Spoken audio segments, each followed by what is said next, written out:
is an outline of what will be discussed in this video. We start off with a synopsis on what the film is about, then we talk about the absolute and comparative advantages of certain characters, then the trade-offs and opportunity costs of the decisions of the characters, then lastly, the conflicts between the interests of stakeholders in the film.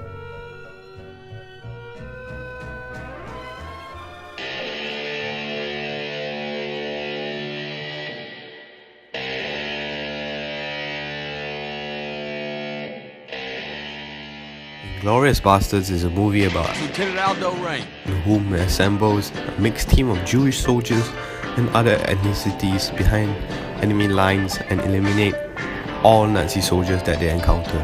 And all of the bastards owe Lieutenant Aldo Ray 100 Nazi scouts! The movie progresses and tells the story of certain characters, and the bastards eventually converge their fate with Shoshana Dreyfus, which also seeks revenge from the killing of her family when she was young. Shoshana!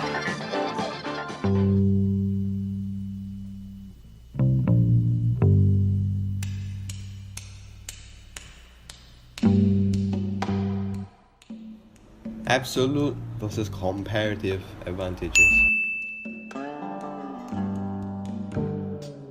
Absolute and comparative advantages are present in the movie as the bastards have an absolute advantage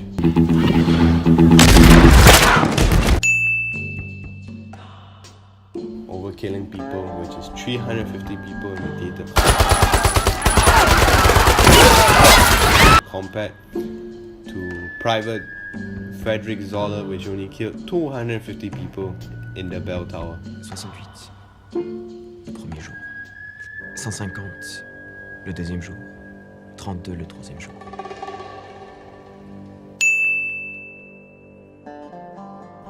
An example of a comparative advantage in the movie would be Frederick Zoller is able to meet Shoshana more times than the bastards could, which is none. Mademoiselle, je me présente. Frédéric Zoller. Écoutez, Frédéric... Oh Vous vous souvenez de mon nom?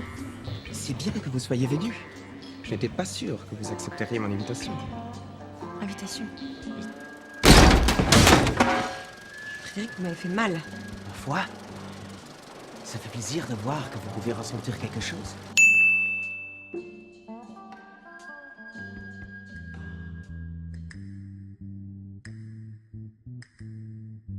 The trade-offs and opportunity cost that is present in the movie would be the forest scene where the SS officers are asked to locate the enemy soldiers by pointing them out on the map.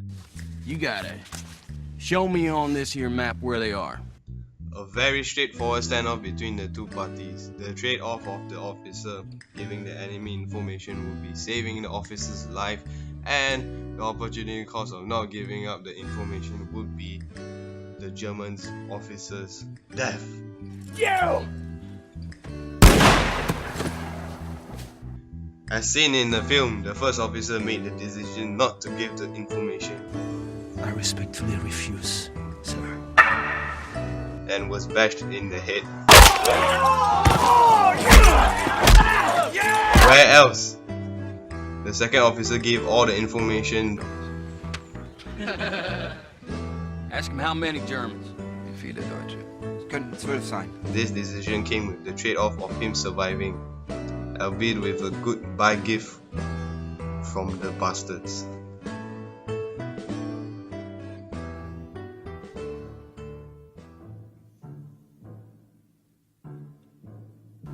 Stakeholders' wants/needs versus conflicts. Wants and needs are often clash with conflicts because both sides would have a disagreement on something, and in order to even it out, there will be equilibrium in the agreement where both sides benefit equally. Ooh, that's a bingo! And in this scenario, Colonel Hans Landau requests his permanent residency in the US in return for the assassination of Adolf Hitler. Oh, And yes, some Germans will die, and yes, it will ruin the evening. Get me someone on the other end of that radio with the power of the pen to authorize my, let's call it, the terms of my conditional surrender. If you want to win the war tonight, we have to make a deal. So when the military history of this night is written, it will be recorded that I was part of Operation Kino from the very beginning as a double agent. Full citizenship for myself, well, that goes without saying. And I would like the United States of America to purchase property for me on Nantucket Island. The bastards want and need Hitler to be dead, but they would have to return Colonel Hans Landa to the United States as a free person. I'm officially surrendering myself over to you, Lieutenant Crane. But as you know, the bastards highly disagree upon the decision. Scout Herman. So, the equilibrium is set when Lieutenant Aldo Green gives a nice mark on his forehead. So, I'm gonna give you something you can't take off.